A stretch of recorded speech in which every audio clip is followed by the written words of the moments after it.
Kita di sini dari kampus Gubernur Palopo. Di sini adik-adik saya akan memberikan penyuluhan tentang apa itu kesehatan reproduksi dan apa itu IMS atau kepanjangannya infeksi menular seksual. Siapa di sini yang pernah dengar? Ada mungkin? Belum ada? Nah, oke. Sebentar kita akan bahas.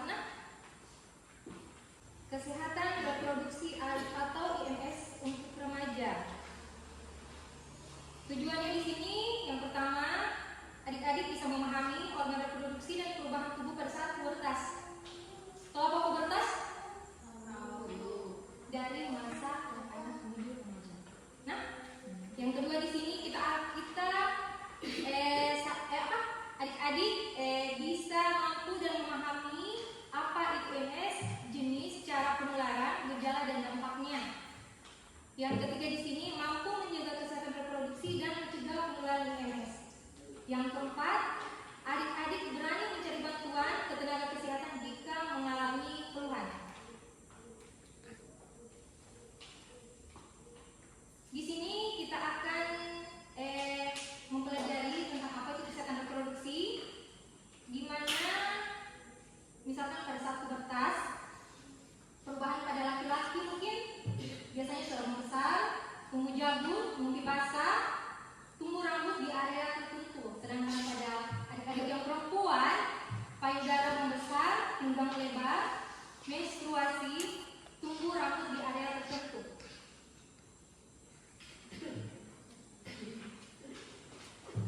Cara perawatan atau menjaga kebersihan alat reproduksi. Yang pertama itu, adik-adik bisa membersihkan dengan air bersih tiap mandi atau BAK atau BAB dari depan ke belakang. Nah, dari area depan dulu baru ke belakang. Nah, gunakan pakaian dalam yang menyerap keringat, ganti minimal 2 kali sehari. Nah, jangan itu pakaian dalam yang tadinya yang itu kalian pakai bisa pakai lagi sebentar sore. Jangan Nah, nanti kalau misalkan kalian mandi pagi, ganti dan sorenya lagi kalau misalkan kalian mandi ganti lagi supaya tetap bersih dan kering. Nah, hindari sabun yang keras, pewangi pada area kewanitaan.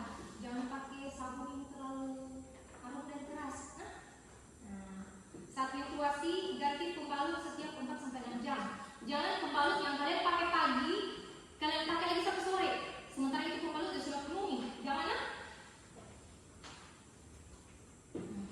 Yang kedua, apa itu infeksi menular seksual atau biasa disingkat di sini IMS. Nah, saya jelaskan jenis-jenisnya.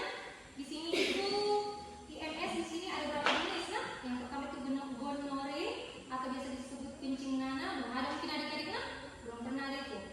Sifilis biasa disebut raja singa. Belum pernah dengar begitu? Belum ada. Atau chlamydia. Belum ada juga pernah dengar toh? Belum toh? Atau herpes genitalia. Belum pernah ada juga toh? HPV atau kutil kelamin, ada bintik-bintik di kelaminnya kita. Belum ada yang pernah toh? Karena saya harap adik-adik yang belum ada yang pernah berhubungan seks. Jangan dulu. Nah, yang ketiga yang selanjutnya itu HIV/AIDS. Mungkin adik-adik sudah pernah dengar itu. Toh? Sudah toh? Yang terakhir hepatitis B dan C. Cara penularannya di sini hubungan seksual tanpa pengaman dengan organ yang terinfeksi. Biasanya orang itu misalkan kalau adik-adik sudah punya pasangan toh baru berhubungan seks, toh pasangannya kalian tidak pakai pengaman, sementara itu pasangannya kalian dia sudah terinfeksi. Bisa jadi dia tularkan sama adik-adik. Toh?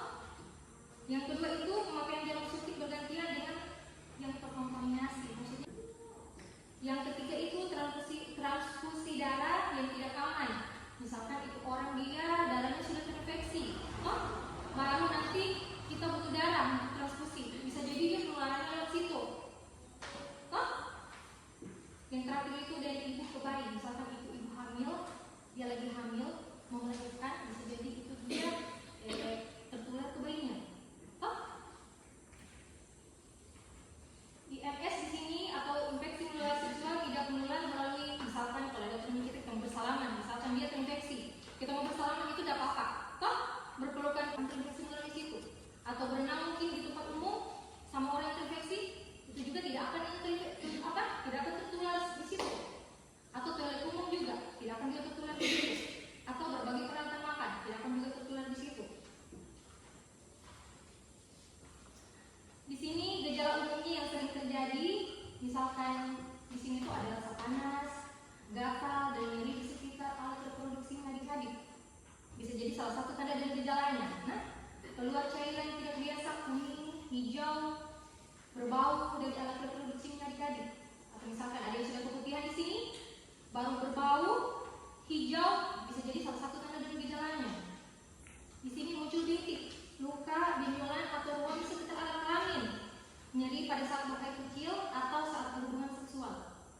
nyeri perut bagian bawah, atau pendarahan yang tidak wajar pada saat perempuan, atau pada saat mungkin kalian menstruasi, baru kalian maksudnya keluar darah banyak dalam sehari mungkin berapa kali ganti pembalut, bisa jadi salah satunya. Nah, konsultasi saja sama tenaga kesehatan.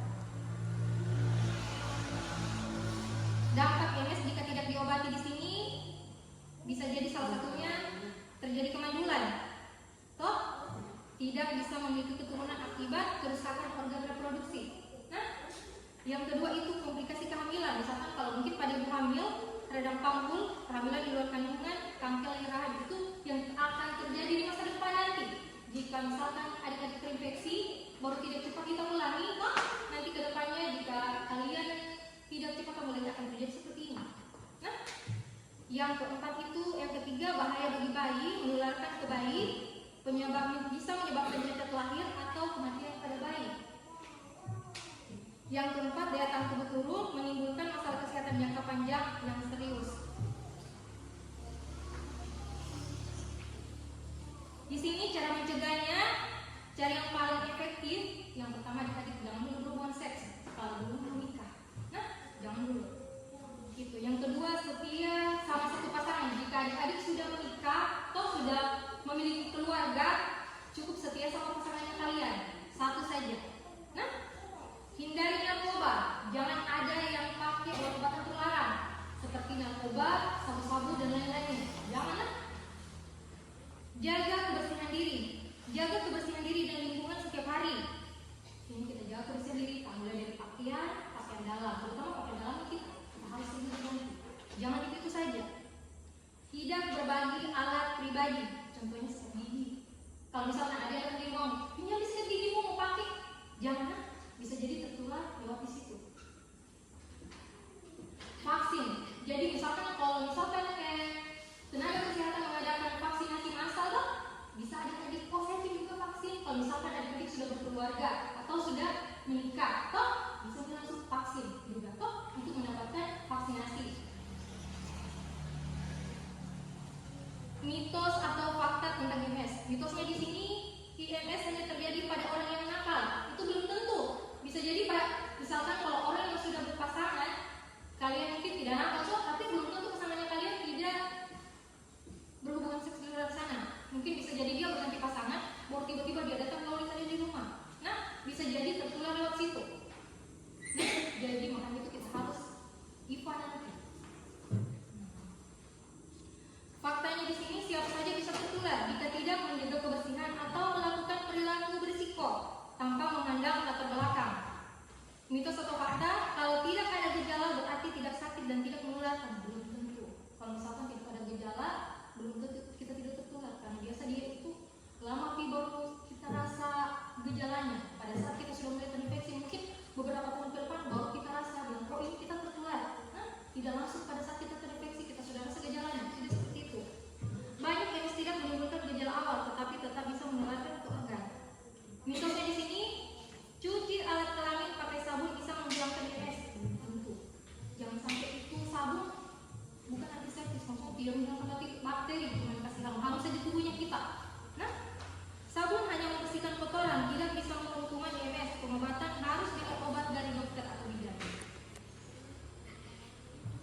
Kesimpulannya di sini, kesehatan reproduksi adalah hak setiap remaja yang harus dijaga. Nah, IMS bisa dicegah dengan perilaku hidup sehat, dengan pengetahuan yang benar.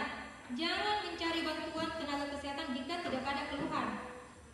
Jadilah remaja yang cerdas dan bertanggung jawab. Terima kasih. Itulah tadi materi yang bisa saya sampaikan. Jika adik-adik ada yang mau bertanya sekitaran materi saya, bisa bertanya.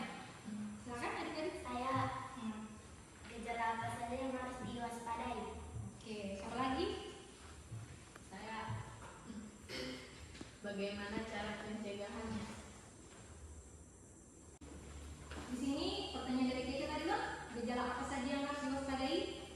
Yang pertama di sini kita harus waspadai mungkin di area reproduksi kita mungkin terasa gatal, panas atau nyeri di sekitaran alat reproduksinya kita. Itu salah satunya. Atau keluar cairan yang tidak wajar berwarna kuning, hijau atau berbau tidak sedap